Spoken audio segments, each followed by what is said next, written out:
ഗൂഢാലോചനയെന്ന് തള്ളിപ്പറഞ്ഞും അന്വേഷണത്തിന് കത്ത് നൽകിയും സർക്കാർ പ്രതിരോധിച്ചുവെങ്കിലും പുതിയ ബാർക്കോഴ വിവാദം പെട്ടെന്ന് അവസാനിക്കുന്ന മട്ടില്ല.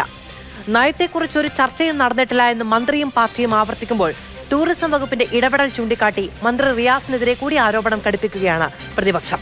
ഇരുവരുടെയും രാജിയാണ് ആവശ്യം. പ്രതിപക്ഷത്തിന് അധികാരമില്ലാത്തതിന്റെ പ്രശ്നമെന്ന് പരിഹസിക്കുന്നു മന്ത്രി റിയാസ്.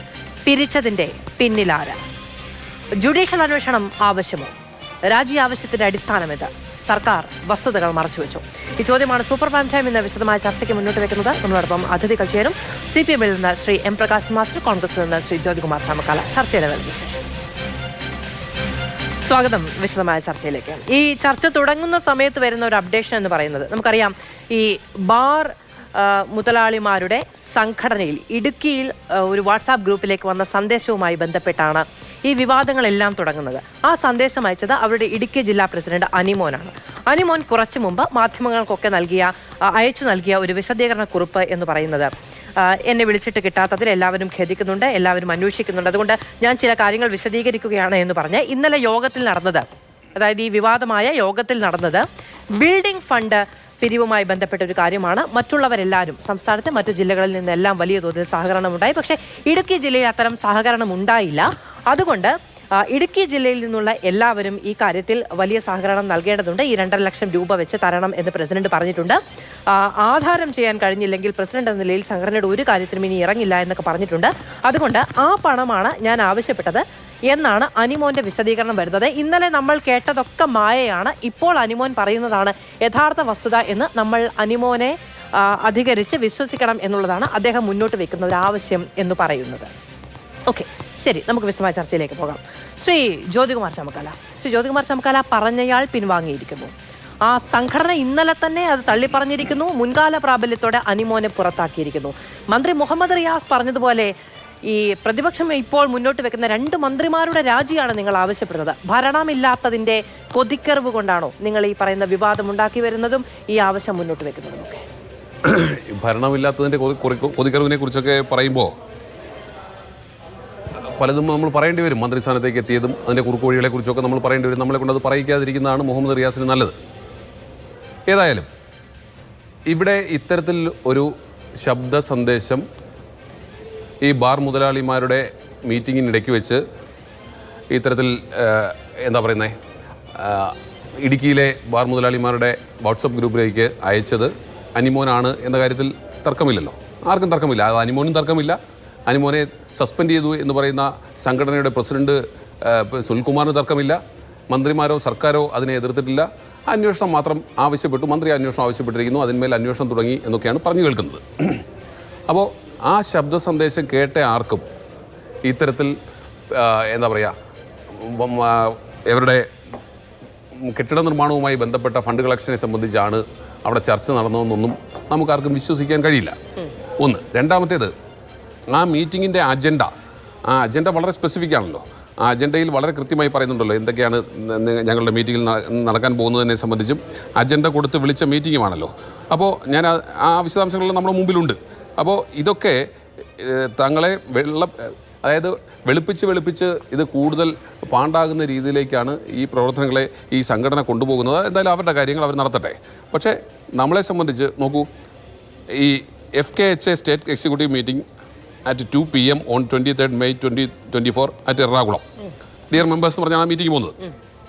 നമ്മുടെ വ്യവസായത്തിൻ്റെയും സംഘടനയുടെയും ഇന്നത്തെ സ്ഥിതി വിലയിരുത്തുന്നതിനും ഇലക്ഷന് ശേഷം വരാനിരിക്കുന്ന പുതിയ അബ്കാരി പോളിസി, ഇപ്പോഴത്തെ പുതിയ എക്സൈസ് ചെക്കിങ്ങുകൾ, വ്യവസായം നേരിടുന്ന മറ്റു വിഷയങ്ങൾ തുടങ്ങിയവ ചർച്ച ചെയ്ത് തീരുമാനമെടുക്കുന്നതിലേക്കായി ഈ വരുന്ന മെയ് മാസം 23-ാം തീയതി വ്യാഴാഴ്ച 2 PM ഒരു സ്റ്റേറ്റ് എക്സിക്യൂട്ടീവ് മീറ്റിംഗ് എറണാകുളത്ത് ഹോട്ടൽ റെനൈ കൊച്ചിയിൽ വെച്ച് കൂടുന്നതിന് തീരുമാനിച്ചിരിക്കുന്നു.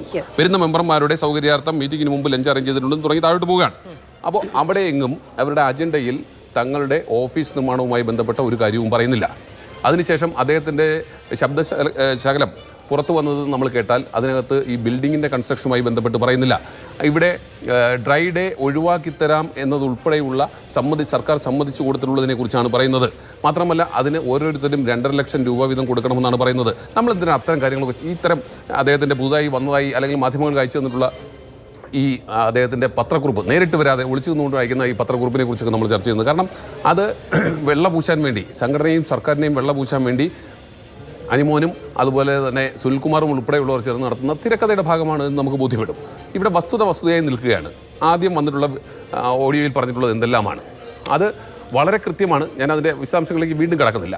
അപ്പോൾ അതുകൊണ്ട് തന്നെ ഇവിടെ സർക്കാരിൻ്റെ മദ്യനയം തീരുമാനിക്കുന്നത് മദ്യ മുതലാളിമാരാണ് എന്ന് ബോധ്യപ്പെടുത്തുന്ന പിന്നെ എന്താ പറയുന്നത് അദ്ദേഹത്തിൻ്റെ ശബ്ദ സന്ദേശമാണ് പുറത്തു വന്നിട്ടുള്ളത്.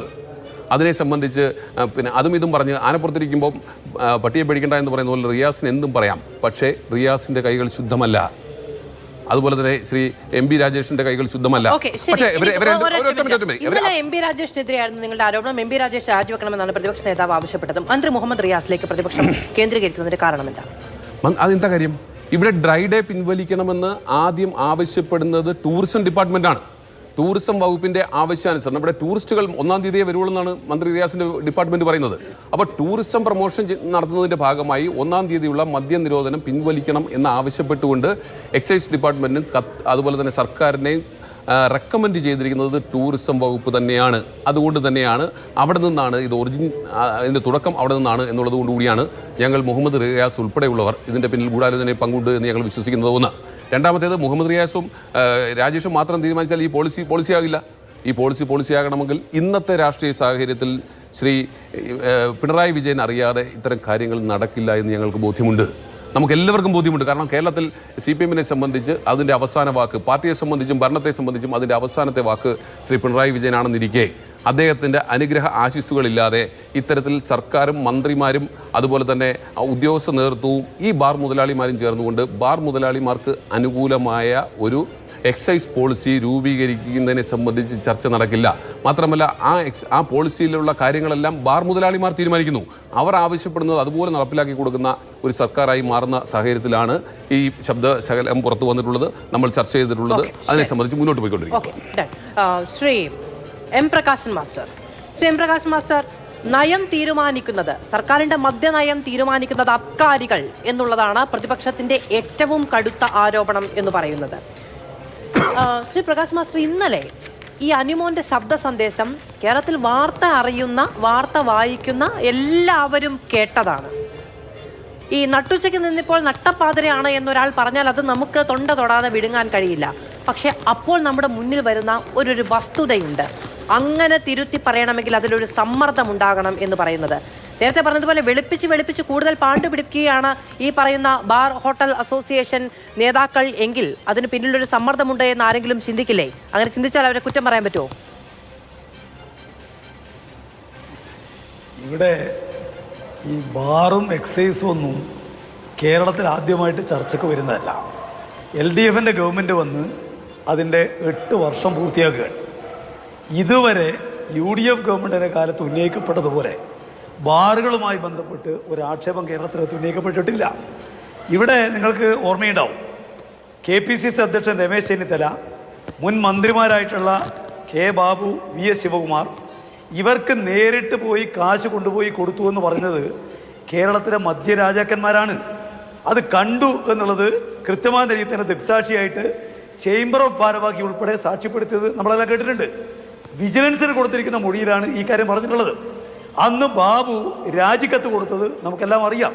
ആ രാജിക്കത്ത് ഗവർണർക്ക് കൊടുക്കാതെ ഉമ്മൻചാണ്ടി കൊണ്ടു നടന്നത് നമുക്കെല്ലാം ഓർമ്മയുണ്ട്. എന്നിട്ട് അതെല്ലാം നടത്തിയ കോൺഗ്രസിൻ്റെ ആളുകൾ ഇപ്പോൾ ഏതോ ഒരാൾ ഒരു ശബ്ദ സന്ദേശം ഇട്ടിരിക്കുന്നു എന്ന് പറഞ്ഞ് എന്തൊരു കോലാഹലമാണ് ഈ കേരളത്തിൽ ഉണ്ടാക്കുന്നത്. ഞാൻ ചോദിക്കട്ടെ, നടന്നിരിക്കുന്ന പ്രചരണം എന്താ? ഈ വരുന്ന സെപ്റ്റംബർ മാസം മുതൽ റെസ്റ്റോറൻറ്റിൽ മദ്യം വിളമ്പും, അതുപോലെ ബാറുകളിൽ കള്ള് വിൽക്കും, ഡ്രൈ ഡേ പിൻവലിക്കും, ബാറുകളുടെ സമയം കൂട്ടും, മദ്യനയം മാറ്റും. ഇതിനെല്ലാം സംബന്ധിച്ച് ആധികാരികമായിട്ട് പറയേണ്ടത് ആരാ? ആധികാരികമായിട്ട് പറയേണ്ടത് കേരളത്തിലെ എക്സൈസ് മന്ത്രിയാണ്. അദ്ദേഹം കൃത്യമായി പറഞ്ഞു, ഇതിലൊന്നും ഒരു വസ്തുതയുമില്ല, ഈ പറയുന്ന ഒരു കാര്യവും ആലോചിച്ചിട്ടേ ഇല്ല. കേരളം ഭരിക്കുന്ന LDF ആണല്ലോ, LDF നയിക്കുന്നത് CPM ആണ്. മദ്യനയം തീരുമാനിക്കുന്നത് കൂടി പറയുന്ന ഒരു കാര്യം അങ്ങനെയല്ല. ചർച്ചകൾ നടന്നിട്ടുണ്ട്, മന്ത്രിതല ചർച്ചകൾ നടന്നിട്ടില്ല. പക്ഷേ ടൂറിസം ഡിപ്പാർട്ട്മെന്റ് ഇങ്ങനെ ഒരു ശുപാർശ മുന്നോട്ട് വെച്ചു. ടൂറിസം ഡിപ്പാർട്ട്മെന്റും ഈ പറയുന്ന മദ്യ മുതലാളിമാരും തമ്മിൽ ഓൺലൈനായിട്ടുള്ള യോഗങ്ങൾ നടന്നിട്ടുണ്ട്. അതുകൊണ്ട് തന്നെ ടൂറിസം ഡിപ്പാർട്ട്മെന്റിന്റെ ശുപാർശ എന്ന നിലയിൽ മന്ത്രി റിയാസ് കൂടി ഇതിൽ ഉൾപ്പെട്ടിട്ടുണ്ട്. അതുകൊണ്ട് എക്സൈസ് മന്ത്രിയും ടൂറിസം മന്ത്രിയും രാജിവെക്കണം എന്ന ഇടത്താണ് പ്രതിപക്ഷം ഉറച്ചു നിൽക്കുന്നത്. എന്തുകൊണ്ട് അങ്ങനെ? പ്രതിപക്ഷത്തിന് 2 മന്ത്രിമാർ മാത്രമല്ലല്ലോ, ഈ ഗവൺമെന്റ് രാജിവെക്കണം എന്നവർ പറയാൻ തുടങ്ങിയൊരു കാലപത്രയായി. അത് അവരുടെ ഒരു ആഗ്രഹമാണ്. അവർക്ക് മന്ത്രി കാരണം കഴിഞ്ഞ തെരഞ്ഞെടുപ്പ് കാലത്ത് അധികാരത്തിലേക്ക് വരുന്ന മന്ത്രിമാർ ഉൾപ്പെടെ തീരുമാനിച്ച പാർട്ടിയാണല്ലോ കോൺഗ്രസ്. അവർക്ക് പ്രയാസം ഉണ്ടാവും. ഇവിടെ നിങ്ങൾ പരിശോധിക്കേണ്ടത് ഈ കാര്യങ്ങളെ സംബന്ധിച്ചിടത്തോളം എന്താണ് നടന്ന കാര്യം. നടന്നിപ്പോൾ കഴിഞ്ഞൊരു മാസക്കാലമായി 2 ആഴ്ചയിലേറെയായിട്ട് മാധ്യമങ്ങളിൽ നടക്കുന്ന പ്രചാരം വരെ നമ്മളെല്ലാം കേട്ടുകൊണ്ടിരിക്കുന്നുണ്ടല്ലോ. ആ പറഞ്ഞിരിക്കുന്ന കാര്യങ്ങളെ സംബന്ധിച്ച് നടന്നിരിക്കുന്ന ഗൂഢാലോചനയാണ്. ഈ പറയുന്ന ഗൂഢാലോചനയ്ക്കെതിരെ അന്വേഷണം വേണമെന്ന് ആവശ്യപ്പെട്ട ഒരു ഗവൺമെന്റ് കേരളത്തിന്റെ ചരിത്രത്തിലുണ്ടായിട്ടുണ്ടോ? ഇവിടെ പോലീസ് മേധാവിക്ക് ഈ കാര്യം സംബന്ധിച്ച് പരാതി കൊടുത്ത എക്സൈസ് മന്ത്രിയാണ്. അദ്ദേഹം പറഞ്ഞിരിക്കുന്ന കാര്യം എന്താ? ഈ വ്യാജ സന്ദേശം ഉൾപ്പെടെയുള്ള കാര്യങ്ങളെക്കുറിച്ച് അന്വേഷിക്കണം. ഇതിന് പിന്നിൽ ഗൂഢാലോചനയുണ്ട്, അക്കാര്യം അന്വേഷിക്കണം. ക്രൈംബ്രാഞ്ച് അന്വേഷിക്കാൻ തീരുമാനിച്ചിരിക്കുന്നു. ഇത്ര സംശുദ്ധമായ നിലക്ക് കാര്യങ്ങൾ കൈകാര്യം ചെയ്തൊരു ഗവൺമെന്റ് ഈ കേരളത്തിന്റെ ചരിത്രത്തിൽ വേറെ ഏതാണ് ഉണ്ടായിട്ടുള്ളത്? നിങ്ങൾക്ക് അധികാര കസേരയുള്ള താല്പര്യം അത് കോൺഗ്രസിനെ സംബന്ധിച്ച് നമുക്കെല്ലാം മനസ്സിലാവും. ഈ കേരളത്തിൽ ഈ കഴിഞ്ഞ 8 കൊല്ലക്കാലമായിട്ട് LDF നടപ്പാക്കുന്ന ഏതെങ്കിലും ഒരു നല്ല നയത്തെ പിന്തുണച്ചു വന്ന് UDF പറയാൻ കഴിയുമോ? എന്തെങ്കിലും കുറ്റം കണ്ടെത്തി എതിർക്കുക എന്നുള്ളതാണല്ലോ സ്ഥിരമായിട്ട് അവരുടെ ഏർപ്പാട്. കാര്യങ്ങൾ ഉണ്ടാക്കുക. ഒരു പറ്റ മാധ്യമങ്ങളിൽ പങ്കുവയ്ക്കുന്നുണ്ട്. അതുകൊണ്ട് കേരളത്തിലെ ഗവൺമെന്റിനെ താറടിച്ച് കാണിക്കാൻ ആലോചിക്കാത്ത മദ്യനയവുമായി ബന്ധപ്പെട്ട് ഒരു കാരണവശാലും തീരുമാനമെടുക്കാത്ത വിഷയവുമായി ബന്ധപ്പെട്ടുകൊണ്ട് ഒരാളുടെ മാത്രമല്ല, ഇപ്പോ ഒരു സംഘടനയുടെ ആളാണല്ലോ ഈ കാര്യം പറഞ്ഞത്. ആ പറഞ്ഞത് ഉടനെ തന്നെ അതിന്റെ സംസ്ഥാന അധ്യക്ഷൻ പറഞ്ഞു, ഇങ്ങനെ ഒരു ചർച്ച നടന്നിട്ടില്ല, ഇങ്ങനെ ഒരു തീരുമാനം ഉണ്ടായിട്ടില്ല, ഞങ്ങൾ പറഞ്ഞിരിക്കുന്ന ഓഫീസുമായി ബന്ധപ്പെട്ട കാര്യമാണ്. ഈ പറയുന്ന 7:30 ഞാൻ ഈ ചർച്ച തുടങ്ങുന്നതിന് മുൻപ് അനിമോന്റെ ഒരു സന്ദേശം വന്നല്ലോ. അതോടുകൂടി ഇന്നലെ ബാർ മുതലാളിമാരുടെ സംസ്ഥാന നേതൃത്വം പറഞ്ഞ കാര്യം വിശ്വസനീയമല്ലാതായി പോവുകയാണ് മാഷെ സംഭവിക്കുന്നത്. കാരണം എന്താണെന്ന് വെച്ചാൽ ഇന്നലെ പറഞ്ഞ ഒരു കാര്യം ഞാൻ അങ്ങനെയല്ല പറഞ്ഞത് എന്ന് ഒരു നിമിഷം മാഷെ ഞാനൊന്ന് പൂർത്തിയാക്കട്ടെ. അനിമോൻ പറയുന്നു, ബാർ മുതലാളിമാർ ഇന്നലെ വരെ പറഞ്ഞത് അവരുടെ സംഘടനയ്ക്കുള്ളിൽ അടച്ചിട്ട മുറിയിലെടുത്ത തീരുമാനം ഞങ്ങൾ ഇതാണ് പറയുന്നത് എന്ന് പറയുമ്പോൾ അതിലൊരു വിശ്വസനീയതയുണ്ട്. പക്ഷെ കേരള സമൂഹം മുഴുവൻ കേട്ട ഒരു ഓഡിയോ സന്ദേശം അങ്ങനെയല്ല ഞാൻ പറഞ്ഞത്, ഞാൻ കെട്ടിടം കെട്ടുന്നതുമായി ബന്ധപ്പെട്ട പിരിവിന്റെ കാര്യമാണ് പറഞ്ഞത് എന്ന് അവരുടെ ജില്ലാ പ്രസിഡന്റ് പറഞ്ഞിരിക്കുന്നു. അതെന്താ, നമ്മൾക്ക് പൊട്ടന്മാരാണോ? നമുക്ക് ചെവി കേൾക്കാനും കേട്ട കാര്യങ്ങൾ മനസ്സിലാക്കാനും അറിയില്ലേ? ഇന്നലെ കേട്ട ഒരു കാര്യം അവർ അങ്ങനെ തന്നെ റദ്ദ് ചെയ്യുന്നു. അപ്പൊ അവർ ഇന്നലെ റദ്ദ് ചെയ്ത കാര്യത്തിന് എന്ത് വിശ്വസനീയത ബാക്കിയുണ്ട്? അല്ല, അത് അവരോട് ചോദിക്കണം.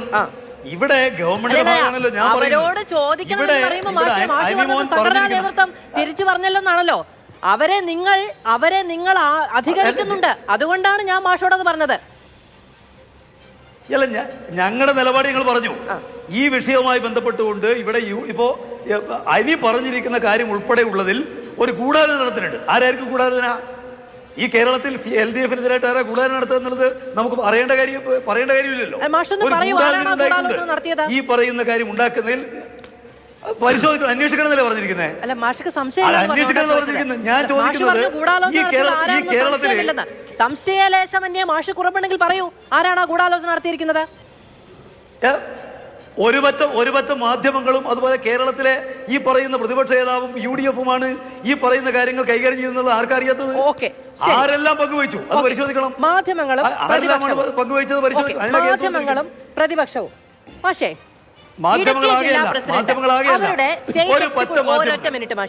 അവരുടെ സ്റ്റേറ്റ് എക്സിക്യൂട്ടീവ് യോഗം നടക്കുന്നതിനിടയിൽ ഇടുക്കി ജില്ലാ പ്രസിഡന്റ് അനിമോൻ അവരുടെ ഇടുക്കി ജില്ലാ മെമ്പർമാരുടെ വാട്സാപ്പ് ഗ്രൂപ്പിലേക്ക് ഒരു സന്ദേശം ഇടുന്നു. മാഷിക്കത്തിൽ തർക്കമുണ്ടെങ്കിൽ പറഞ്ഞോളൂ. സന്ദേശം ഇടുന്നു. ആ സന്ദേശം വന്നിരിക്കുന്നത് അനിമോന്റെ പ്രചാരത്തിലുള്ള നമ്പറിലാണ്. അതായത് നമ്മളൊരു വാട്സാപ്പ് ഗ്രൂപ്പിലേക്ക് ആർക്കും സന്ദേശം ഇടാൻ പറ്റില്ലല്ലോ. അതിലുള്ള നിരന്തരമായി അതിൽ ആശയവിനിമയം നടത്തുന്ന, അവർക്കെല്ലാവർക്കും ഐഡന്റിഫൈ ചെയ്യാൻ കഴിയുന്ന, അവരെല്ലാവരും പേര് സേവ് ചെയ്തിട്ടുള്ള വാട്സാപ്പ് നമ്പറിൽ നിന്ന് സന്ദേശം വരുന്നു.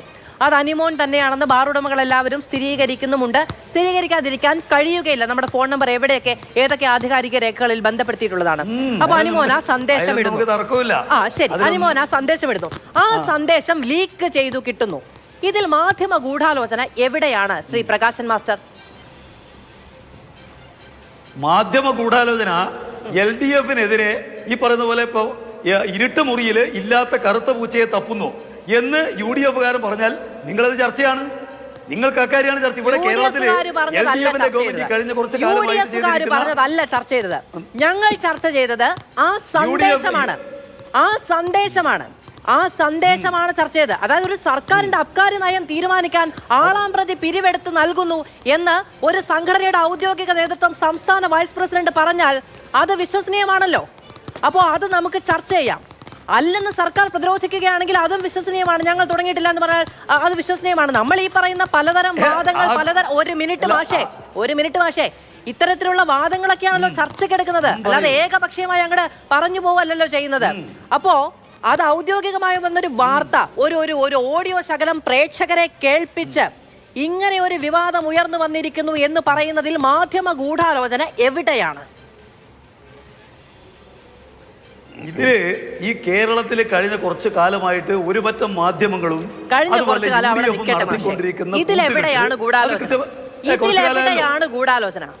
ഈ വിഷയത്തിലും നിങ്ങൾ ഇങ്ങനെ ഒരു വിഷയം വന്നാൽ നിങ്ങൾക്ക് ജില്ലാ പ്രസിഡന്റാണല്ലോ പറഞ്ഞിരിക്കുന്നത്, നിങ്ങൾക്ക് ആ കാര്യം സംസ്ഥാന പ്രസിഡന്റിനോട് പറയാലോ, അവരോട് അന്വേഷിക്കാലോ. മാധ്യമങ്ങൾ വാർത്ത കേൾക്കുന്ന പാതി കേൾക്കാത്ത പാതി പ്രസിദ്ധീകരിക്കല്ല. ഞാനും മാധ്യമരംഗത്തെ സംബന്ധിച്ച് മനസ്സിലാക്കിയ ആളാണ്. മാധ്യമങ്ങൾ ഒരു വാർത്ത കൊടുക്കുമ്പോൾ ഞങ്ങൾ ഇങ്ങനെ ഒരു കാര്യം സംസാരിച്ചിട്ടില്ല എന്ന് ആ അജണ്ടയാണ് കുറച്ചുകൂടി ജ്യോതികുമാർ ചാമക്കാല വായിച്ചു കേൾപ്പിച്ചത്. ആ മീറ്റിംഗിന് വിളിച്ചത് ഇവരുടെ ഈ പറയുന്ന വ്യവസായവുമായി ബന്ധപ്പെട്ട് ഡ്രൈ ഡേ ഒഴിവാക്കുന്നതും സമയം വർദ്ധിപ്പിക്കുന്നതുമായ ഈ കള്ളം പറയുന്നത് വിശ്വസിക്കേണ്ട ബാധ്യത നമുക്കില്ല. പക്ഷേ നമുക്ക് കള്ളം പറയുന്നത് വിശ്വസിക്കേണ്ട ബാധ്യതയില്ല. ഞാൻ പറയുന്നത് അല്ല, ഇവിടെ ഞാൻ പറഞ്ഞ ചാമക്കാല എന്ന് പറയുന്നത് കോൺഗ്രസിന്റെ ഭാഗമല്ലേ എത്തുന്നത്. ഞാൻ പറഞ്ഞത് കോൺഗ്രസ്സുകാരെ പറ്റി തന്നെയാണ്. ഇവിടെ കേരളത്തിലെ എക്സൈസ് രംഗത്ത് ഉപയോഗിച്ചുകൊണ്ട് കോടികൾ കൈക്കൂലി വാങ്ങിയെന്ന് പേരെടുത്ത് പറഞ്ഞ് കേസ് ഇപ്പൊ നടക്കുകയാണല്ലോ. ആ കേസുമായി ബന്ധപ്പെട്ട് ഒരു മന്ത്രി രാജിവെച്ച് ഇന്ന ആളെ കയ്യിൽ ഇത്ര പൈസ കൊണ്ടുപോയി കൊടുത്തുവെന്ന് ഈ കേരളത്തിലെ വിജിലൻസ് ഉൾപ്പെടെ ആളുകൾ പറഞ്ഞിട്ട് അതിന്റെ പാർട്ടിക്കാർ ഇപ്പൊ പറയല്ലേ കേരളത്തിലെ എക്സൈസ്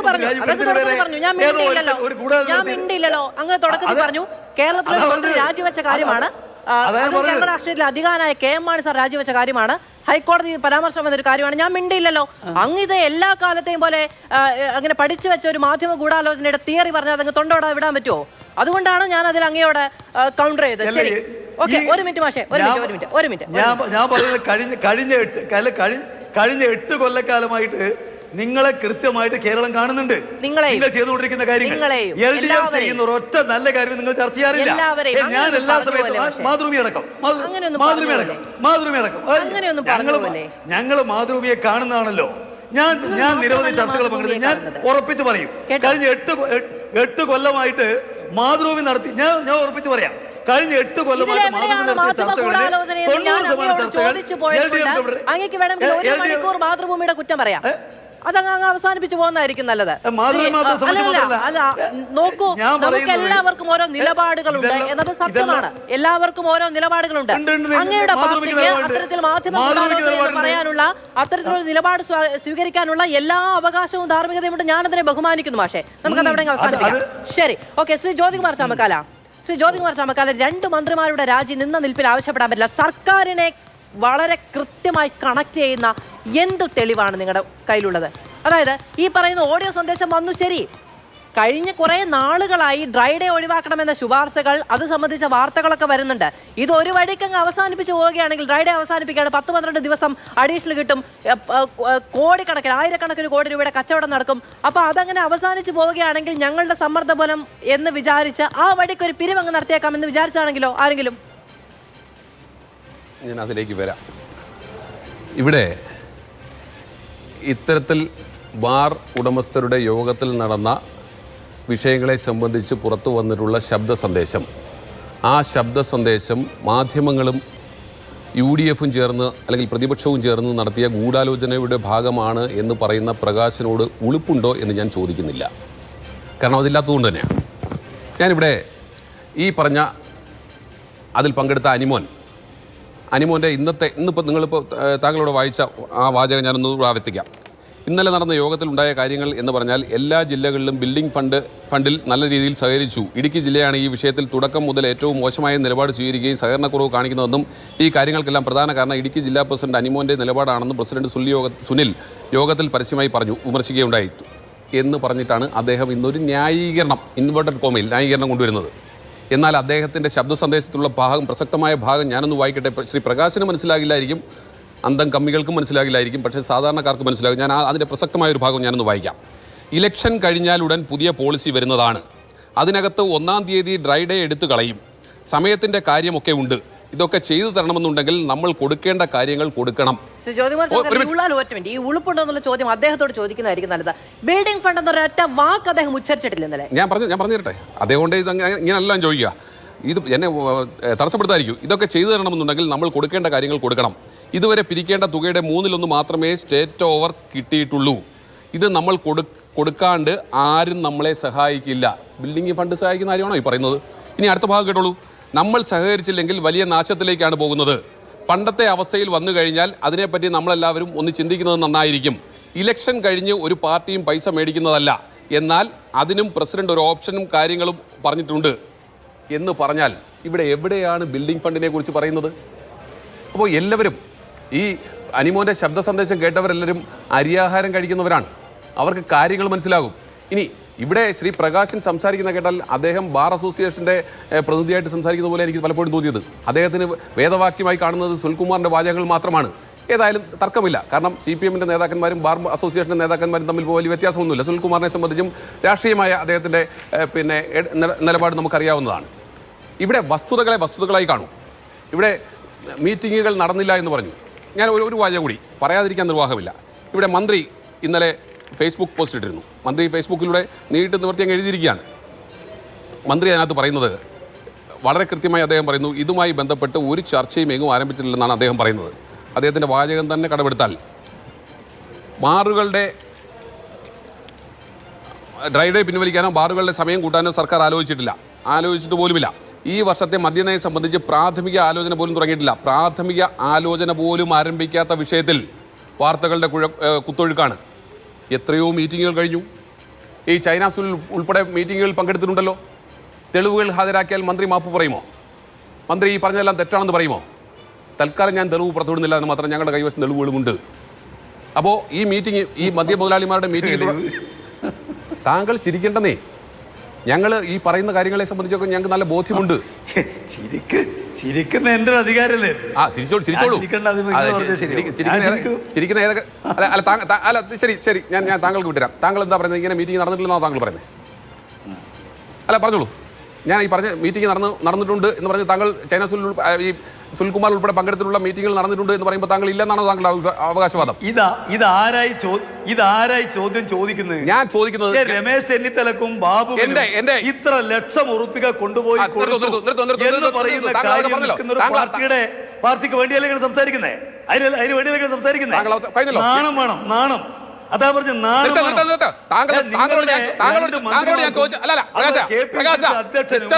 പണം കൊടുത്തു കാര്യം ചോദിച്ചിട്ട് നിങ്ങൾ ഒച്ചത്തിൽ സംസാരിച്ചൊന്നും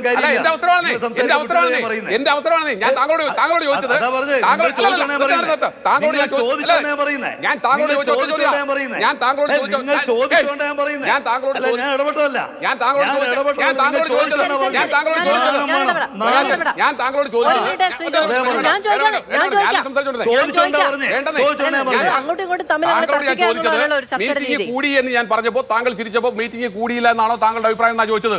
അല്ലാതെ ശ്രീ രമേശ് ചെന്നിത്തലയെ കുറിച്ചോ ചോദ്യം ചോദിച്ചാൽ മറുപടി വേണം.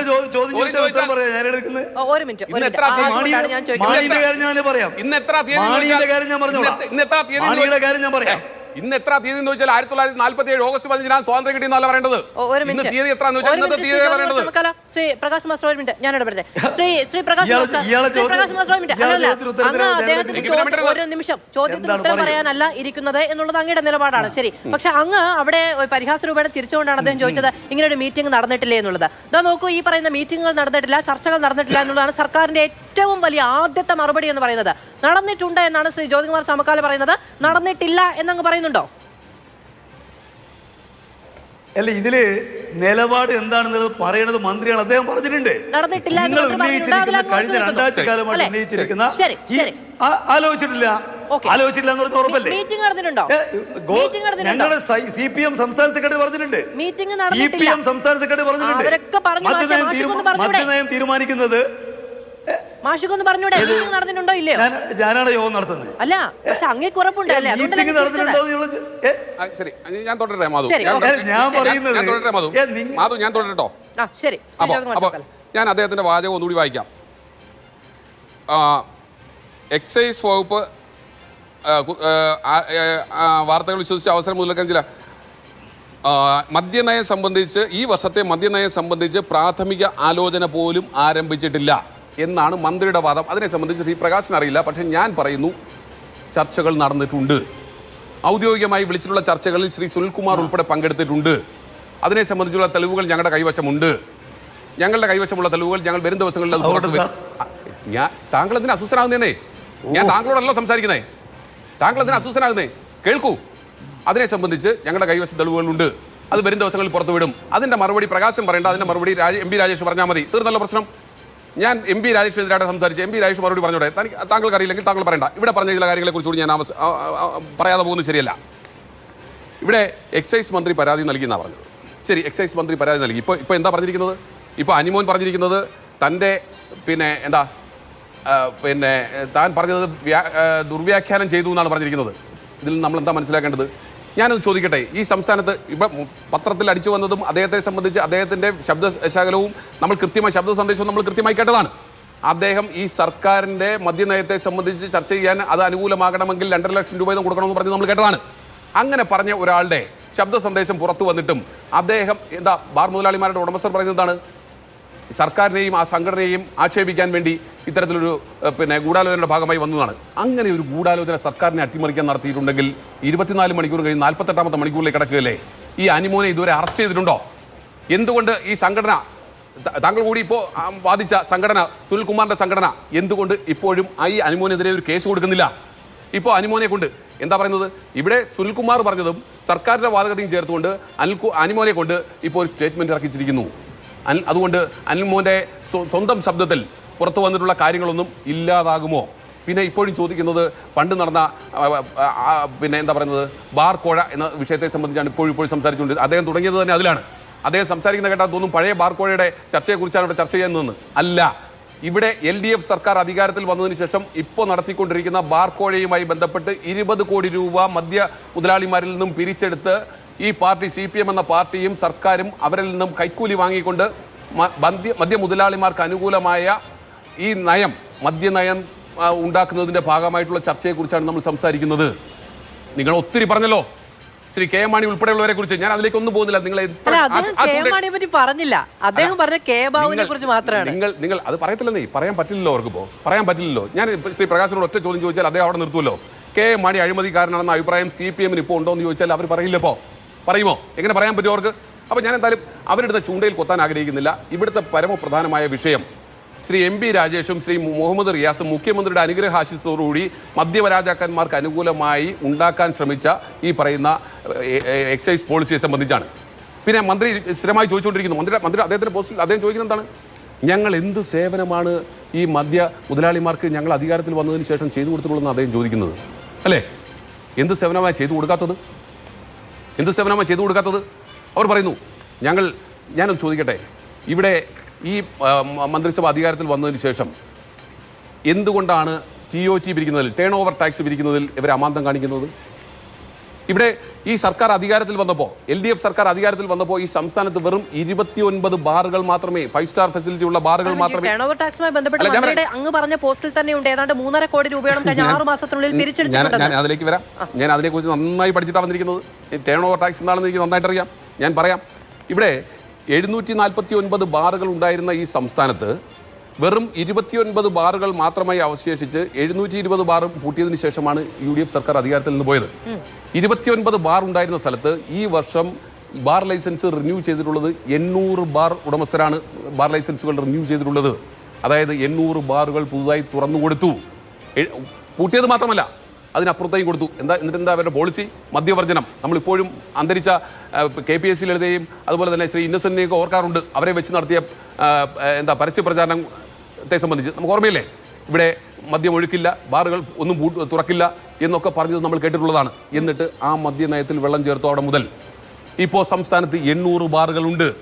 ആ ബാറുകൾ തുറന്നു കൊടുത്തത് ഈ മദ്യ മുതലാളിമാർക്ക് ചെയ്തു കൊടുത്ത സേവനമല്ലേ? സഹായമല്ലേ?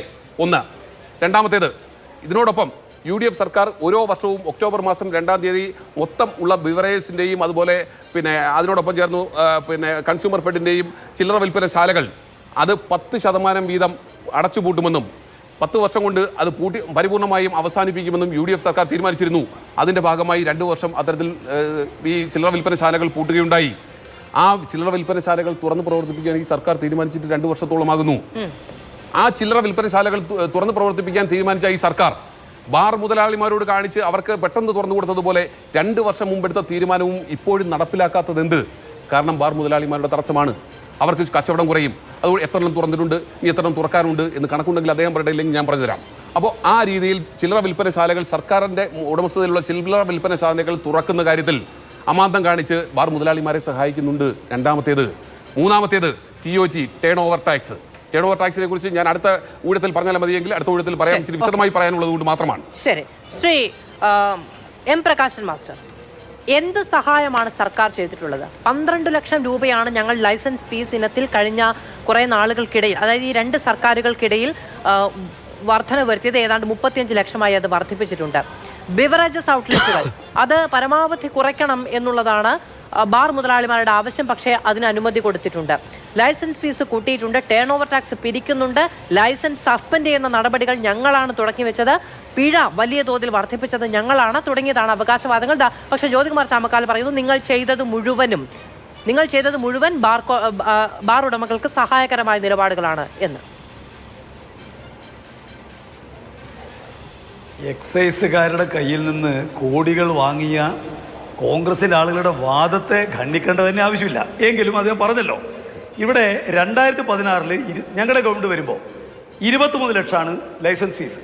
ഞങ്ങൾ ബാർ മുതലാളിമാരെ സഹായിച്ച് 17-18 5 ലക്ഷം കൂട്ടി, 23-24 5 ലക്ഷം കൂട്ടി, 20-21 2 ലക്ഷം കൂട്ടി, 12 ലക്ഷം റുപ്യ ബാർ മുതലാളിമാരെ സഹായിച്ച് ഞങ്ങളത് 35 ലക്ഷമാക്കി. അല്ലേ? എന്തൊരു വലിയ സഹായങ്ങൾ ചെയ്തിരിക്കുന്നത്. ക്രമക്കേപ്പോട് ഇവിടെ പറഞ്ഞല്ലോ, മദ്യം ഒഴുക്കി ഞാൻ ചോദിക്കട്ടെ, UDF ഗവൺമെൻറ്റിൻ്റെ കാലത്ത് 5 കൊല്ലക്കാലം ഭരിച്ചപ്പോൾ ആകെ വിറ്റ മദ്യത്തിൻ്റെ കണക്കെല്ലാം കേരളത്തിലുണ്ടല്ലോ. 5 കൊല്ലക്കാലം ബാറെല്ലാം പൂട്ടി മദ്യനിരോധനം നടപ്പാക്കി കേരളത്തെ ആകത്തിന് മദ്യവിമുക്തമാക്കിയ UDFിൻ്റെ കാലത്ത് ആകെ വിറ്റ മദ്യത്തിൻ്റെ കേസ് 1706. എന്നാൽ ഈ 2016-17 മുതൽ 2020-21 വരെയുള്ള പിണറായി വിജയൻ്റെ 5 കൊല്ലക്കാലം അത് 1610 വർദ്ധിച്ചു. അല്ലേ? 1706 1610 വർദ്ധിച്ചു. 96 ലക്ഷം കേസ് കുറഞ്ഞല്ലോ. ഞങ്ങൾ മദ്യമുതലാളി വരെ വലിയ രൂപത്തിൽ സഹായിച്ചു. വിദേശ മദ്യവിൽപ്പനയുടെ നിലകൾ എടുത്ത് പരിശോധിക്കുക. ഈ 12-13 എന്ന് പറഞ്ഞാൽ 10 കൊല്ലം മുമ്പ് 224.34 ലക്ഷം കേസാണ്. 10 കൊല്ലം കഴിഞ്ഞ് 22-23 224.34 ലക്ഷം കേസിൽ നിന്ന് 19.99 ലക്ഷം കേസ് കുറഞ്ഞു. 8.1% വിൽപ്പന കുറഞ്ഞു. മദ്യവരുമാനം നേരത്തെ 12-13 ആകെ വരുമാനത്തിന് 18.2 മദ്യവരുമാനം, 22-23 13.4 എന്ന് പറഞ്ഞാൽ ഏതാണ്ട് 4.8% കുറഞ്ഞു. മദ്യമുതലാളിമാരെ സഹായിക്കുന്നതുകൊണ്ട് ഞാൻ ചോദിക്കട്ടെ, ഇതെല്ലാം പറഞ്ഞാൽ ആര് വിശ്വസിക്കാനാ? ഈ കേരളത്തിൽ ഇപ്പോൾ പറഞ്ഞല്ലോ, നേരത്തെ ക്രമക്കേട് കണ്ടുപിടിച്ചാൽ എന്തായിരുന്നു UDF ഗവൺമെൻറ് കാത്ത നില? നിങ്ങൾ പിഴ വിധിക്കും മാത്രം. ഈ കേരളത്തിൻ്റെ ചരിത്രത്തിൽ ആദ്യമായിട്ട് ലൈസൻസ് റദ്ദ് ചെയ്യാൻ തീരുമാനിച്ച ആരാ? ഞങ്ങളാണ്. ഈ കഴിഞ്ഞ ഒറ്റ കൊല്ലക്കാലം 52 സ്ഥാപനങ്ങൾ സസ്പെൻഡ് ചെയ്തു. 52 കേസുകൾ എടുത്തു. 32 സ്ഥാപനങ്ങൾ സസ്പെൻഡ് ചെയ്തു. ഈ കേരളത്തിൽ എപ്പോഴെങ്കിലും ഉണ്ടായിട്ടുണ്ട്? നിങ്ങൾ കഴിയില്ല. എന്തുകൊണ്ട്? നിങ്ങൾ അവരുടെ പണം കൊണ്ട് ജീവിക്കുന്നവരാണ്. അവർ കൈകളിൽ നിന്ന് കോടികൾ കൈപ്പറ്റുന്നവരാണ്. അത് കേരളം കണ്ടതാണല്ലോ. പിന്നെ ഒറ്റ കാര്യം 800 ബാറുകളായ നിങ്ങൾ ഈ പറയുന്ന ഡ്രൈ ഡേ മാസത്തിൽ ഒരു ദിവസം 12 ദിവസം കൂട്ടിക്കൊടുക്കുമ്പോൾ കിട്ടുന്ന 10,000 കോടികളുടെ വരുമാനമാണ്, ലാഭമാണ് ബാർ മുതലാളിമാരെ കൊണ്ട് ഈ പറയുന്ന ചെയ്തികൾക്കെല്ലാം അവരെ പ്രചോദിപ്പിക്കുന്നത്. എങ്കിൽ 750 ബാറുകൾ തുറന്നു കൊടുക്കുക എന്നതിനപ്പുറത്ത് എന്ത് സഹായമാണ് ഒരു സർക്കാർ അവർക്ക് ചെയ്തു കൊടുക്കേണ്ടത്? എല്ലാം മൊത്തം ഈ പിന്നെ മദ്യത്തിന്റെ വിൽപ്പന കുറയുമ്പോൾ ബാറുകാർക്ക് ഈ പറഞ്ഞ പോലെ വർധന കൂട്ടാൻ സഹായിച്ചു എന്നാണോ അതിന്റെ അർത്ഥം? കേരളത്തില് പിന്നെ ഈ യഥാർത്ഥത്തിൽ ഔട്ട്ലെറ്റുകളിൽ നിന്ന് മദ്യം വിൽക്കുന്നതും ബാറുകളിൽ നിന്ന് മദ്യം വിൽക്കുന്നതും രണ്ടാണ്. ബിവറേജസ് ഔട്ട്ലെറ്റുകളിൽ നിന്ന് മദ്യം വിറ്റാൽ അതിന്റെ ലാഭം എന്ന് പറയുന്നത് സർക്കാരിന്റെ ഖജനാവിൽ പോയി നിൽക്കുന്നതാണ്. അവിടെ ബാറുകളുടെ ഇടനില ഇല്ല. 750 ബാറുകൾ തുറന്നു കൊടുക്കുമ്പോൾ അവിടുത്തെ വിൽപ്പന, മറ്റു വരുമാനത്തിന്റെ ഒരു പങ്ക് ഈ പറയുന്ന ബിവറേജസിന്റെ എടുക്കുന്നതിന്റെ ടേൺ ഓവർ ടാക്സ് മാത്രമാണ് സർക്കാരിന് കിട്ടുന്നത്. അതിനപ്പുറത്തുള്ള വരുമാനം ബാറുകാർക്ക് കിട്ടുന്നതാണല്ലോ. അവര് നഷ്ടക്കച്ചവടത്തിനും സാമൂഹ്യ സേവനത്തിനും അല്ലല്ലോ തുറന്നു വെച്ചിരിക്കുന്നത്. അല്ല, ഇവിടെ കേരളത്തിൽ മദ്യത്തെ സംബന്ധിച്ചിടത്തോളം ഒരു നിയമമുണ്ടല്ലോ. ആ നിയമത്തിൽ ഇന്ന കണ്ടീഷനുകൾക്ക് മാത്രമേ കൊടുക്കാൻ പറ്റൂ. അതിന് പ്രദേശത്തിന്റെ ജൂറിസ്ഡിക്ഷൻ, അവരുടെ യോഗ്യത, ഈ കാര്യങ്ങളെല്ലാം പരിഗണിച്ച് ഒരുപാട് കാര്യങ്ങളുണ്ടല്ലോ അതിന്റെ ചട്ടത്തിൽ. ആ ചട്ടത്തിന് വിരുദ്ധമായിട്ട് ഏതെങ്കിലും ഒരു ലൈസൻസ് കൊടുത്ത് പറയട്ടെ? ഉണ്ടായിട്ടില്ലല്ലോ. ഇനി മദ്യമാകെ തന്നെ കേരളത്തിൽ ഒഴുക്കിയിരിക്കുന്നു, വസ്തുതയല്ലല്ലോ. മദ്യത്തിന്റെ വരുമാനം കുറയുന്നു, ഗവൺമെന്റിന് മദ്യത്തിന്റെ മൊത്തം വിൽപ്പന കുറയുന്നു. അതെങ്ങനെ പിന്നെ മദ്യം ഒഴുക്കി എന്ന് പറയുന്നത് ന്യായം എന്താ? അതുപോലെ മദ്യവുമായി ബന്ധപ്പെട്ട ടേൺ ഓവർ ടാക്സിന്റെ കാര്യം പറഞ്ഞു. കഴിഞ്ഞ മാർച്ച് മാസം മാത്രം ഈ കേസുമായി ബന്ധപ്പെട്ട് ആരാണ് മദ്യം ഒഴുക്കി എന്നൊരു ആരോപണം മുന്നോട്ട് വെച്ചത്? കോൺഗ്രസിന് വേണ്ടി പറഞ്ഞ ആൾ പറഞ്ഞല്ലോ, ഇവർ കേരളത്തിലാകെ മദ്യ മുതലാളിമാർക്ക് വേണ്ടിയിട്ട് മദ്യം കൊടുക്കാൻ ചാൻസ് കൊടുക്കുകയാണെന്ന്. അതാണ് പറഞ്ഞത്. ഇത്രയധികം ബാറ് തുറന്നു കൊടുക്കുന്നത്, ബാറ് തുറന്നു കൊടുക്കുന്ന കാര്യമാണ് ചോദിച്ചത്. കേസ് വിൽപ്പന കുറഞ്ഞു എന്നുള്ള കാര്യം ഇന്നലെ മന്ത്രിയും അങ്ങും പറയുന്നു, ശരിയാണ്. ബാറുകൾ തുറന്നു കൊടുക്കുന്നതിനേക്കാൾ വലിയ എന്ത് സഹായമാണ് ബാർ മുതലാളിമാർക്ക് ചെയ്തു കൊടുക്കേണ്ടത് എന്നുള്ളതാണ് പ്രതിപക്ഷം ചോദിക്കുന്നത്. അല്ല, ഞാൻ പറയുന്നത് ഇപ്പൊ മദ്യമേ പിന്നെ വിൽപ്പനയോ വേണ്ട എന്ന് തീരുമാനിക്കുന്നതിന് പൊതു അഭിപ്രായം ഉണ്ടായ നല്ലത്. മദ്യം വിൽക്കുന്നുണ്ടല്ലോ, മദ്യം വിൽക്കുമ്പോൾ മദ്യം വിൽപ്പനയ്ക്ക് ആവശ്യമായിട്ട് സംവിധാനങ്ങളെ സംബന്ധിച്ചിടത്തോളം നിയമപരമായിട്ടുള്ള കാര്യങ്ങളുണ്ടല്ലോ. അവർക്കും കോടതി നിയമങ്ങളെല്ലാം ബാധകമാണല്ലോ മദ്യ മുതലാളികൾക്കും. നിയമവിരുദ്ധമായിട്ട് അത്തരം കാര്യങ്ങൾ എന്തെങ്കിലും ചെയ്തോ എന്നുള്ളതാണ് വിഷയം. പിന്നെ ജനങ്ങളുടെ മദ്യാസക്തി കുറക്കുന്നതിന് ഇതുപോലെ പാടുപെട്ടൊരു ഗവൺമെന്റ് ഈ കേരളത്തിൽ ഏതുണ്ട്? വിദ്യാർത്ഥികൾക്ക്, യുവജനങ്ങൾക്ക്, പെൺകുട്ടികൾക്ക്, അതുപോലെ സമൂഹത്തിനാകെ മദ്യാസക്തി കുറക്കാൻ എന്തെന്തു പദ്ധതികൾ എക്സൈസ് വകുപ്പ് നടപ്പിലാക്കുന്നില്ല? അവിടെ കിട്ടുന്ന മൊത്തം വരുമാനത്തിന് വലിയ പങ്ക് അതിനുവേണ്ടി വിനിയോഗിക്കല്ലേ? ഈ കേരളത്തിൽ എപ്പോഴെങ്കിലും അങ്ങനെ ഉണ്ടായിട്ടുണ്ടോ? അന്യായമായ കാര്യം നടക്കുമ്പോൾ ലൈസൻസ് പോലും റദ്ദ് തീരുമാനിക്കുന്ന ഗവൺമെന്റ് ഈ ഗവൺമെന്റ് അല്ലേ? കോൺഗ്രസ് ഗവൺമെന്റ് കാലത്ത് ഉണ്ടായിട്ടില്ലല്ലോ. എന്നിട്ട് പിന്നെ ഞങ്ങളാണ് മദ്യത്തിന് വേണ്ടി നിൽക്കുന്നത് എങ്ങനെ പറയാ? ഞങ്ങൾക്ക് മദ്യവുമായി ബന്ധപ്പെട്ട നയമുണ്ട്. അതെന്താ? മദ്യം ഒഴിവാക്കാൻ വേണ്ടി കഴിയണമെങ്കിൽ മദ്യം ഒഴിവാക്കാൻ വേണ്ടി കഴിയണമെങ്കിൽ മദ്യ നിരോധനമല്ല വേണ്ടത്. മദ്യത്തിന്റെ വിപത്തിനെ ജനങ്ങൾ ബോധ്യപ്പെടുത്തിയിട്ട് അതിനാവശ്യമായിട്ടുള്ള മദ്യവർജനമാണ്. മദ്യത്തിന്റെ വിൽപ്പന അടക്കം കുറച്ചുകൊണ്ട്, മദ്യത്തിന്റെ എതിരെ വലിയ ബോധവൽക്കരണം നടത്തിക്കൊണ്ട് സർക്കാർ നടത്തുന്ന പ്രവർത്തനങ്ങളെ അപ്പാടെ റദ്ദു ചെയ്യുകയാണ് നിങ്ങൾ എന്ന് പറയുന്നത്. ഈ പറയുന്ന ബാറുകൾ തുറന്നു കൊടുക്കുക എന്ന് പറയുന്നത് നിയമപ്രകാരം അല്ലാതെ ചെയ്തിട്ടുണ്ടോ എന്നുള്ളതാണ് ചോദ്യം. മദ്യവിൽപ്പന കുറച്ചു എന്ന് പറയുന്നത് എങ്ങനെ കുറച്ചു എന്നാ പറയുന്നത്? എനിക്ക് മനസ്സിലായിട്ടില്ല. ഞാൻ മാധുവിനോട് ചോദ്യം ചോദിക്കട്ടെ. മാധു, ഈ സംസ്ഥാനത്ത് എവിടെയെങ്കിലും മദ്യം ലഭ്യമല്ലാതെ ഉണ്ടോ? അങ്ങനെയുള്ളപ്പോഴാണ് അതിൽ സർക്കാർ കുറച്ചു എന്ന് പറയുന്നത്. നമുക്ക് കണക്കുകളിലേക്ക് വരാം. അദ്ദേഹം പറഞ്ഞതിന് മാത്രം ഞാൻ മറുപടി പറയാം. അദ്ദേഹം പറഞ്ഞതിന് മാത്രമേ മറുപടി പറയുകയുള്ളൂ. അദ്ദേഹം ആദ്യം പറഞ്ഞത് പിന്നെ ഞങ്ങളുടെ കാലത്ത് ലൈസൻസ് ഫീസ് 23 നിന്നും 35 എത്തിച്ചു എന്നാണ്. ഈ 23 എങ്ങനെയാണ് എത്തിയത്? കാലാകാലങ്ങളിൽ ബാർ ലൈസൻസ് 23 ലക്ഷത്തിലേക്ക് എത്തിയത് കാലാകാലങ്ങളിൽ മദ്യത്തിൻ്റെ വില കൂടുമ്പോഴും അതുപോലെ തന്നെ പൊതുവിപണിയിൽ ഉണ്ടാകുന്ന വിലക്കയറ്റത്തോടൊപ്പവും ഒക്കെ ചേർത്തുകൊണ്ടാണ്. അതിൻ്റെ ടേൺ ഓവർ കൂടുമ്പോഴാണ് ഇതുമായി ബന്ധപ്പെട്ട ലൈസൻസ് ഫീ വർദ്ധിപ്പിക്കുന്നത്. നിങ്ങൾ 5 വർഷം കൊണ്ട് 1 ലക്ഷമേ കൂട്ടിയുള്ളൂ. അവർ ഈ കഴിഞ്ഞ 2 സർക്കാരിന്റെ കാലത്ത് 12 ലക്ഷം. അദ്ദേഹം പറഞ്ഞില്ലെങ്കിലും മന്ത്രി അത് പറഞ്ഞിട്ടുണ്ട്. ഞാൻ മറുപടി പറയാം.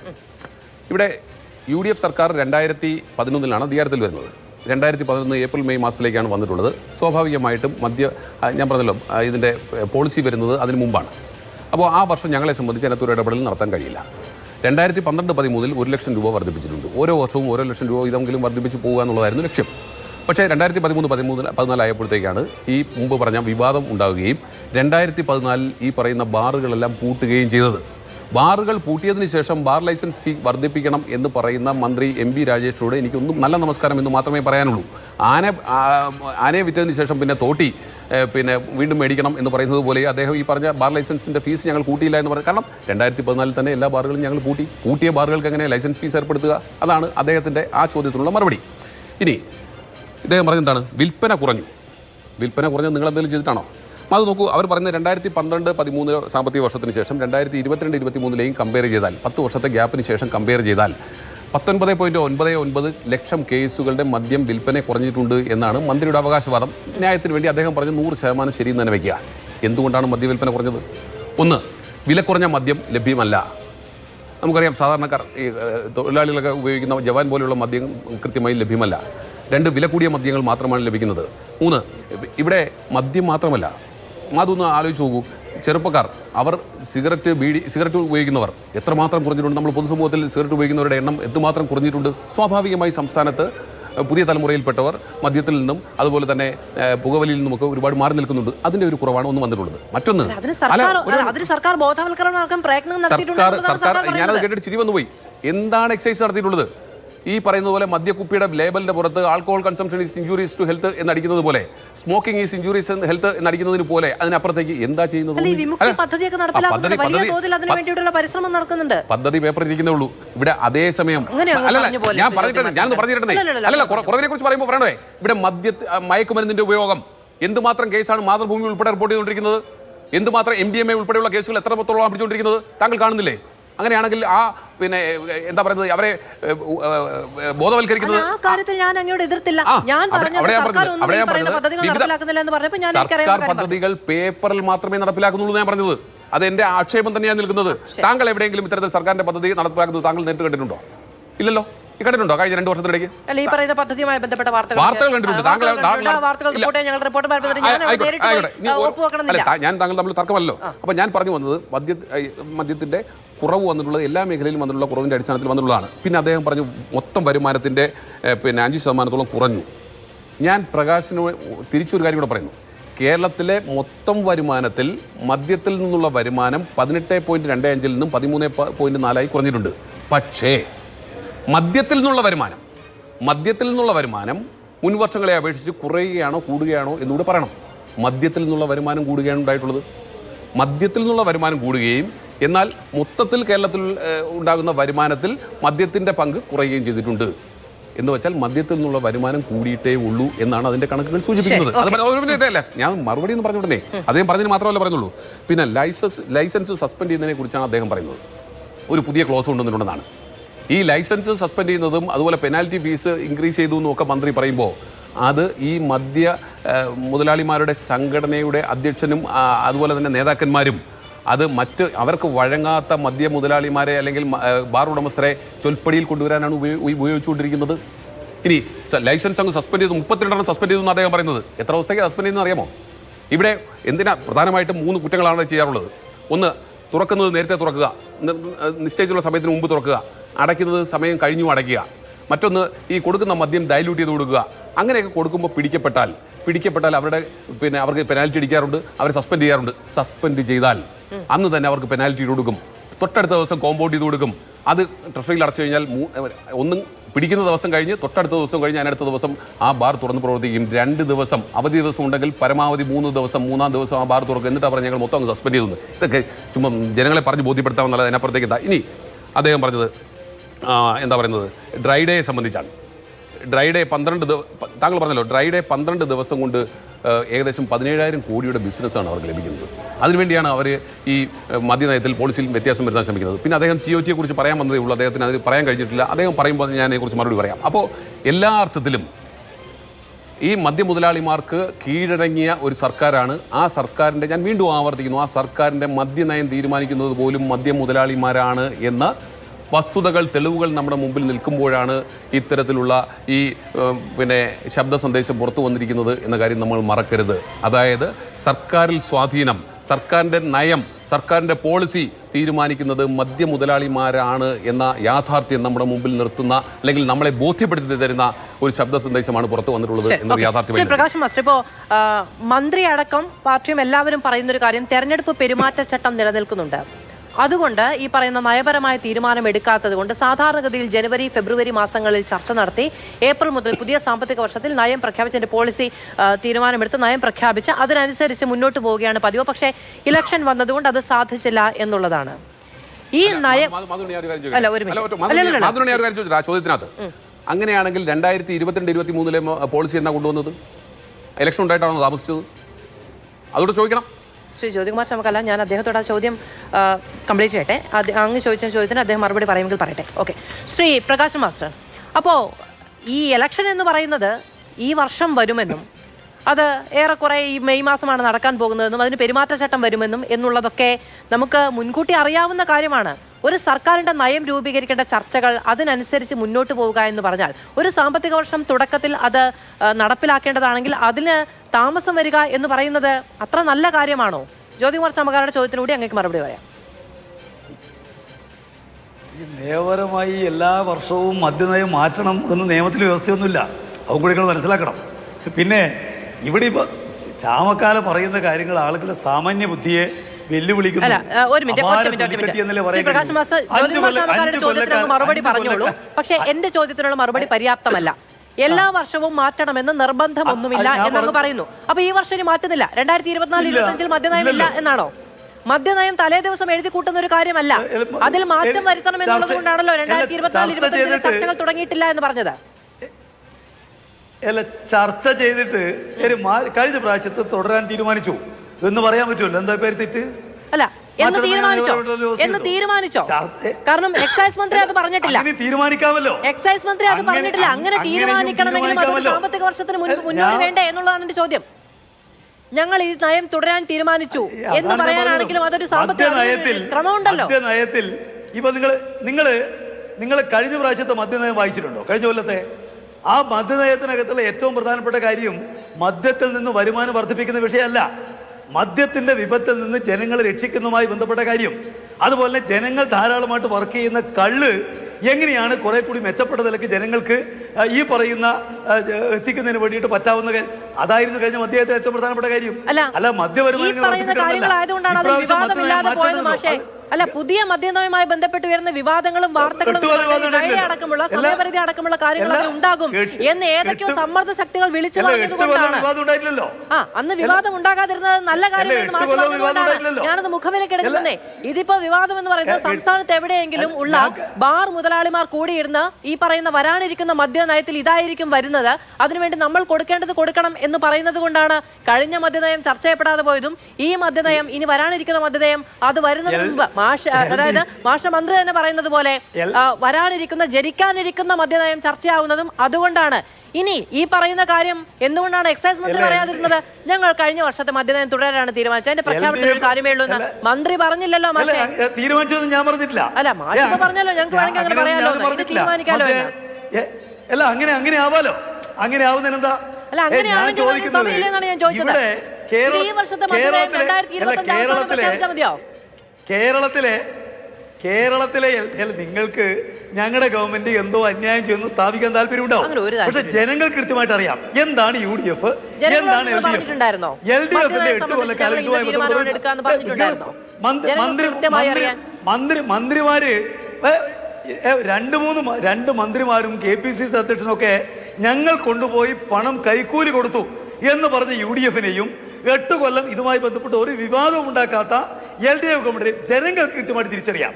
ഇവിടെ ഇപ്പൊ ചാമക്കാല പറഞ്ഞല്ലോ, ഞങ്ങൾ വർദ്ധിപ്പിച്ചു. 5 കൊല്ലം കൊണ്ട് വർദ്ധിപ്പിച്ചത് 1 ലക്ഷം രൂപ. ഞങ്ങൾ 5 കൊല്ലം കൊണ്ട് വർദ്ധിപ്പിച്ച 12 ലക്ഷം. അദ്ദേഹം പറയുന്നത് 12 ലക്ഷത്തേക്കാൾ എത്ര വലുതാണ് 1 ലക്ഷം എന്നാണ്. അവരുടെ കാലത്ത് ഇതെല്ലാം നടപ്പാക്കിയിട്ട് വിറ്റ മദ്യത്തിന്റെ കേസ് 1706 ലക്ഷം കേസ്. ഞങ്ങളുടെ ഗവൺമെന്റ് 5 കൊല്ലക്കാലം, പിണറായി ഗവൺമെന്റ് 5 കൊല്ലക്കാലം 1610 കേസ് മാത്രം, ലക്ഷം കേസ് മാത്രം. അത് കുറഞ്ഞിരിക്കുന്നത് എന്തോ അവർ നടപ്പിലാക്കിയ നയം കൊണ്ടാണ് എന്നല്ലേ അദ്ദേഹം പറയുന്നത്. ബാർക്കോഴ കേസ് കേരളത്തിൽ ഒരു മാധ്യമങ്ങളും ചർച്ച ചെയ്യാതെ ഇരുന്നിട്ടില്ല. ഏറ്റവും നിശിതമായ വിമർശനം ഉന്നയിച്ചു തന്നെ കേരളത്തിലെ മാധ്യമങ്ങൾ അത് ചർച്ച ചെയ്തിട്ടുണ്ട്. KM മാണിയുടെ രാജിയിൽ കലാശിക്കുന്ന അടക്കമുള്ള കാര്യങ്ങൾ, സീസറിന്റെ ഭാര്യ എന്ന് പറയുന്ന പരാമർശമൊക്കെ എത്ര ചർച്ച ചെയ്താണ്. മാഷ് ഈ പറയുന്ന പരാമർശം ഒന്നും ഇപ്പൊ പറയുന്നില്ല എന്നുള്ളതിന്റെ രാഷ്ട്രീയ സാഹചര്യം എനിക്ക് മനസ്സിലാവുന്നുണ്ട്. പക്ഷെ അന്ന് ചർച്ച ചെയ്തവർക്ക് ഇന്ന് ചർച്ച ചെയ്യാനുള്ള ധാർമ്മികമായ മാണി സാറിന്റെ കാര്യം ഞാൻ പറയാം. നിങ്ങളിപ്പോ സസ്പെൻഡ് ചെയ്ത കാര്യം പറഞ്ഞു. ഞാൻ ചോദിക്കട്ടെ, 5 കൊല്ലക്കാലമുള്ള UDF ഗവൺമെന്റ് കാലത്ത് ഇപ്പൊ 1 ദിവസത്തേക്കാണ്, 2 ദിവസത്തേക്കാണ്, 5 ദിവസത്തേക്കാണെന്നൊക്കെ ചാമക്കാല പറഞ്ഞല്ലോ. ഏതെങ്കിലും സ്ഥാപനത്തെ സസ്പെൻഡ് ചെയ്യാൻ നിയമം ഉണ്ടായിരുന്നോ? ഉണ്ടായിരുന്നില്ലല്ലോ. അത് ആദ്യമായി കൊണ്ടുവന്ന് ഞങ്ങളുടെ ഗവൺമെന്റ് അല്ലേ. പിന്നെ എന്താണ് മദ്യം ഒഴുക്കുന്ന ഒഴിവാക്കാൻ ഈ ഗവൺമെന്റ് ചെയ്തത്? കേരളത്തിൽ വിമുക്തി മിഷൻ എന്ന പദ്ധതി ചാമക്കാലക്ക് അറിയോ? അതുപോലെ തന്നെ കേരളത്തിലെ എല്ലാ ജില്ലകളിലും ഈ പറയുന്ന പോലെ നിങ്ങൾക്ക് ഈ ആളുകളുടെ ഡി അഡിക്ഷൻ സെന്റർ ഈ ഗവൺമെന്റ് നടത്തുന്നുണ്ട്. ഏതാണ്ട് 1.25 ലക്ഷം ആളുകൾ ചികിത്സിച്ചിട്ടുണ്ട് ഈ ഗവൺമെന്റ് വന്നതിന് ശേഷം. അതുപോലെ തന്നെ ടോൾ ഫ്രീ നമ്പർ വഴി ഒരു സൗജന്യ കൗൺസിലിംഗ് സംവിധാനം ഉള്ളതായിട്ട് അറിയോ? 14,000-ലേറെ ആളുകൾ ആ നമ്പർ വഴി ചികിത്സ നേടിയിട്ടുണ്ട്. നോ ടു ഡ്രഗ്സ് എന്ന് പറയുന്ന ഒരു പദ്ധതി കേരളത്തിലുണ്ട്, അതറിയോ? സ്കൂളുകളിൽ എല്ലാ സ്കൂളുകളിലും ലഹരി വിരുദ്ധ ക്ലബ് ഉണ്ട്, അതറിയോ? ചാമക്കാലക്ക് LDF നടപ്പിലാക്കിയതാണ്. മുഴുവൻ സ്കൂളിന്റെയും മുമ്പിൽ അവിടെ നിങ്ങൾ കാണാൻ വേണ്ടി കഴിയും ലഹരി വിരുദ്ധ സംരക്ഷണ ചങ്ങല തീർത്തു. LDF ഗവൺമെന്റ് ആഹ്വാനം അനുസരിച്ച് എല്ലാവരെയും ചേർത്ത്. ചാമക്കാലക്ക് അറിയോ? ചെറുപ്പക്കാരെ മദ്യയുക്തമാക്കാൻ വേണ്ടിയിട്ട് ഇവിടെ ഗോൾഡ് ചാലഞ്ച് അദ്ദേഹം അറിയണേ. അദ്ദേഹം പ്രതിപക്ഷത്ത് നേരത്തെ ഭരിച്ച പാർട്ടിയാണ്. അദ്ദേഹം അറിയണല്ലോ. ഒരുപാട് കാര്യങ്ങൾ സമയവുമില്ല, അതൊക്കെ നമ്മൾ കാലാകാലങ്ങളിൽ വാർത്ത വരുന്നില്ല. അദ്ദേഹം അതുമായി ബന്ധപ്പെട്ട തർക്കം ഉന്നയിച്ചപ്പോൾ ഞാൻ തിരുത്തുകയും ചെയ്തു പോയതാണ്. ശരി, ഇടവേള. ഒന്നും നടപ്പിലാക്കിയില്ല എന്ന് പറഞ്ഞു. ശ്രീ ജ്യോതികുമാർ ചമക്കല, ഞാൻ അങ്ങയിലേക്കാണ് പറയേണ്ടത്. പക്ഷെ അങ്ങയുടെയും ആവശ്യമാണ്. പക്ഷേ ഈ TOT-യുമായി ബന്ധപ്പെട്ട്, ടേൺ ഓവർ ടാക്സുമായി ബന്ധപ്പെട്ട് സർക്കാരിനെതിരെ പ്രതിപക്ഷത്തിന് വലിയ ആക്ഷേപമുണ്ട്. മന്ത്രി പറയുന്നത് 3.5 കോടി 6 മാസം കൊണ്ട് പിരിച്ചെടുത്തു എന്നാണ്. പക്ഷെ അതിൽ അമാന്തം വരുത്തുന്നത് ബാർ ഉടമകൾക്ക് നൽകുന്ന സേവനമാണ് എന്നുള്ളതാണ് പ്രതിപക്ഷത്തിന്റെ ആരോപണം. അങ്ങേക്ക് അതിൽ എന്താണ് പറയാനുള്ളത്? ഇതിൽ ടേൺ ഓവർ ടാക്സുമായി ബന്ധപ്പെട്ടുകൊണ്ട് മന്ത്രി തന്നെ അദ്ദേഹത്തിന് സ്റ്റേറ്റ്മെന്റ് പറഞ്ഞിട്ടുണ്ട്. 3.05 കോടി രൂപ ഇതുമായി ബന്ധപ്പെട്ടുകൊണ്ട് ഈ കഴിഞ്ഞ മാസം മാത്രം അന്വേഷണവും അതുപോലെ കേസ് കൊടുത്ത കാര്യം അദ്ദേഹം പറഞ്ഞിട്ടുണ്ട്. പിന്നെ അബ്കാരി കേസുകൾ എടുക്കുന്ന കാര്യത്തിൽ ഈ ഗവൺമെൻറ് ഒരുപാട് മുന്നിലാണ്. ഈ ഗവൺമെൻറ് വന്നതിന് ശേഷം 54,781 അബ്കാരി കേസുകൾ എടുത്തിട്ടുണ്ട്. 18,486 NDPS കേസുകൾ എടുത്തിട്ടുണ്ട്. അത് UDF ഗവൺമെൻറ്റിൻ്റെ കാലത്തതിനേക്കാൾ എത്രയോ ഇരട്ടിയാണ്. ഇപ്പോൾ ഈ കാലത്ത് മാത്രം ശിക്ഷിക്കപ്പെട്ടത് 246 കേസാണ്. അത് കേരളത്തിൽ എപ്പോഴും ഉണ്ടായിട്ടുള്ളത്? 32 സ്ഥാപനങ്ങൾ സസ്പെൻഡ് ചെയ്ത് എപ്പോഴുണ്ടായിട്ടുണ്ട്. അപ്പോൾ അബ്കാരി മേഖലക്കകത്ത് ഈ പറയുന്ന മദ്യമേഖലക്കകത്ത് നടക്കുന്ന അന്യായങ്ങൾക്കെതിരെ ഏറ്റവും ശക്തമായ നിലപാട് ഗവൺമെന്റ് സ്വീകരിക്കുന്നു. മദ്യവ്യാപനത്തിനെതിരെ ശക്തമായ നിലപാട് സ്വീകരിക്കുന്നു.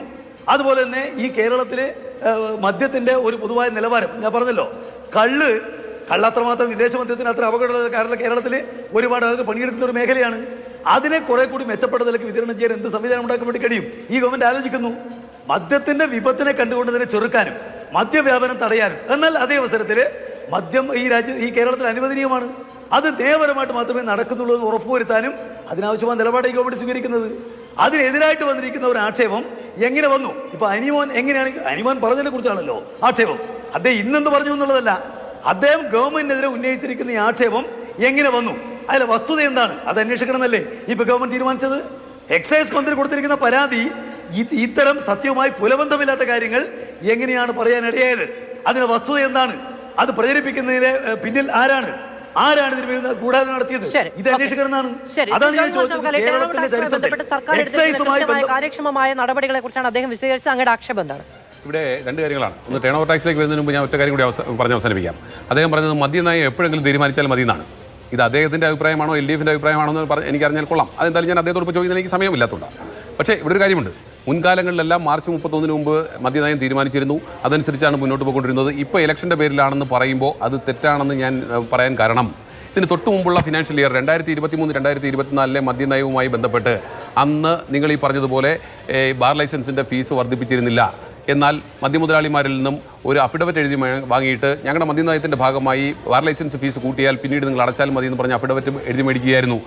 2023 മാർച്ച് 31 മുമ്പ് അടയ്ക്കേണ്ടിയിരുന്ന തുക യഥാർത്ഥത്തിൽ 2024 ഫെബ്രുവരി മാസത്തിലാണ് അടപ്പിച്ചത്. 5 ലക്ഷം രൂപ കൂട്ടിയത് എന്ന് വെച്ചാൽ 40 കോടി രൂപ 2023 മാർച്ച് 31 മുമ്പ് അടയ്ക്കേണ്ടിയിരുന്ന തുക 2024 ഫെബ്രുവരിയിലാണ് സർക്കാരിലേക്ക് അടപ്പിച്ചത്. അത് നിങ്ങൾ വച്ച് താമസിപ്പിച്ചത്. ഈ മദ്യനയം എപ്പോഴെങ്കിലും പ്രഖ്യാപിച്ചാൽ മതി എന്ന് പറയുന്നത് ഇത്തരത്തിൽ ബാർ മുതലാളിമാരെ സഹായിക്കാൻ വേണ്ടിയാണോ എന്ന് എനിക്കിപ്പോൾ സ്വാഭാവികമായിട്ടും ആശങ്കയുണ്ടാകും.